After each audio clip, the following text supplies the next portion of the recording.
நிறைய யூஸ்ஃபுல்லான டிப்ஸ் இருக்குது.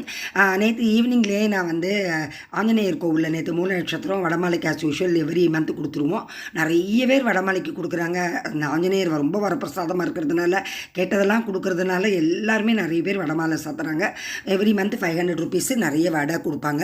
நான் அந்த வடை நான் ரொம்ப லேட்டாக எடுத்து ஈவினிங் சொல்லிட்டு அப்படியே நைட்டு தூக்கி ஃப்ரிட்ஜில் வச்சுட்டேன். காலையில் இன்றைக்கி வந்து இந்த வடைக்காகவே நான் அந்த ரெசிபி பண்ணினேன். நல்லெண்ணெய், கடுகு, உளுத்தம்பருப்பு, பெருங்காயம், வரமிளகாய் எல்லாம் தாளித்து எங்கள் ரிலேட்டிவ்ஸ் வீட்டிலேருந்து புளிக்காய்ச்சல் கொடுத்து விட்டுருந்தாங்க. அந்த புளிக்காய்ச்சல் ஃப்ரிட்ஜிலேருந்து எடுத்து நல்லா அந்த எண்ணெயில் போட்டு நல்லா வதக்கி சாதத்தை எலக்ட்ரிக் குக்கரில் வச்சு உதிர நல்லெண்ணெய் உப்பு போட்டு உதுத்து வச்சு இந்த புளிக்காய்ச்சலையும் போட்டு நல்லா விரவிட்டு இதுக்கு ஒரு மேல்பொடி பண்ணுவோம். என்னுடைய புளிக்காய்ச்சல் வீடியோ மேல்பொடி பண்ணுறது நிறைய தடவை போட்டிருக்கேன், போய் பாருங்கள்.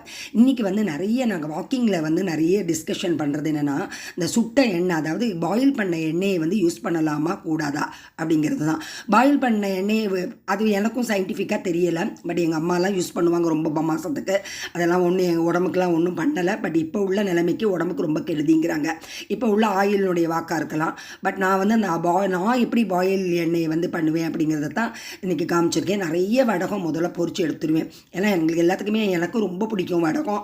நிறைய வாங்கி வைப்பேன், வீட்லேயும் கொஞ்சம் போட்டு வச்சுருந்தேன். எல்லாத்தையுமே போட்டு பொரித்து எடுத்துகிட்டு அந்த எண்ணெயில் வந்து கொஞ்சமாக இருக்கிறதுல கொஞ்சம் வந்து கொத்தவரங்காய் வத்தல், முதல்ல கொத்தவரங்காய் வத்தல் நல்லா வறுத்து எடுத்துருவேன். அப்புறம் மோர் மிளகாய், அப்புறம் வீட்டில் சுண்டைக்காயோ வெண்டைக்காயோ அல்லது என்ன வடகம் இருந்தாலும் அதில் போட்டு எடுத்துகிட்டு கொஞ்சமாக தான் அந்த ஆயில் இருக்குது. நேற்றுக்கு விலாக் எதுக்கு நான் இன்றைக்கி போட்டேன்னா, நேற்று நிறைய வடை மிஞ்சிருச்சு.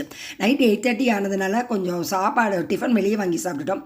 அதனால் வடை அந்த சாதம் எல்லாமே மிஞ்சி போயிடுச்சு. அந்த வடையை குட்டி குட்டியாக கட் பண்ணி நல்லா அதில் போட்டு அந்த எண்ணெய் கொஞ்சம் எண்ணெயில் போட்டு நிறைய மிளகு பொடி, உப்பு, பெருங்காயம் கொஞ்சோண்டு போட்டு நல்லா ஃப்ரை பண்ணி எடுத்துகிட்டே மொறுன்னு ஆயிடுச்சு. இது ஏர் ஃப்ரையர்லேயும் போடலாம். பட் இழுப்பு சட்டியில் இந்த எண்ணெய் வேஸ்ட்டாக பண்ணக்கூடாது. இழுப்பு சட்டி ஈஸியாக தேய்ச்சிடலாம், அதான் மெயின் பாயிண்ட்டு. நம்ம வந்து ஃபுல்லாக நல்லா வறுத்து எடுத்துட்டேன். இன்றைக்கி வந்து புளியோதரைக்கு எவ்வளோ சைட் டிஷ்ஷு பாருங்கள். புளியோதரை, அப்புறம் வடை, அப்புறம் வந்து சிப்ஸு, அப்புறம் காராசேவு, அப்புறம் நேற்று கோவிலில் கொடுத்த தேங்காயில் வந்து கீத்து தேங்காய். இதுக்கு சுண்டல் மட்டும்தான் ஒரு மிஸ்ஸிங். அப்புறம் சாதம் வந்து தயிர் சாதம் தனியாக பண்ணேன், பழைய சாதம். எதுக்குமே தாளிக்கலை. ஏன்னா அந்த தாளிக்கிறதுக்கு வந்து எனக்கு இன்னொரு தடவை கேஸை மூட்டி தாளிக்கிறதுக்கு கொஞ்சம் சோம்பலாக இருந்தது. பட் புளியோதரை வந்து நல்லா வந்து செம்மையாக சாப்பிட்டாச்சு. எவ்ரி வீக் நான் வந்து சண்டே தோறும் பிரியாணி தான் மேக்ஸிமம் பண்ணுவேன். இந்த தடவை மாறுதலாக புளியும் சாதம் பண்ணி பார்த்தேன். எல்லாமே வந்து கச்சிதமாக அமைஞ்சது. புளியோதரையும் ரொம்ப காரம் இல்லாமல் நல்லா இருந்தது. நிலக்கடலை பருப்பு அதிலே போட்டிருந்ததுனால நான் தனியாக போடலை. புளியோதரையை சாப்பிட்டுட்டு நல்லா வந்து ஒரு பிளேட்டு நல்ல பழைய சாதம் நல்லா போட்டு அந்த வடை, இந்த மோர் மிளகா எல்லாம் இந்த பழைய சாதம் சாப்பிட்டதுனால என்ன தெரியல, அந்த புளியோதரை சாப்பிட்ட அந்த இது வந்து அந்த தாகமே எடுக்கலை. ரொம்ப நல்லா இருந்தது. சமையல்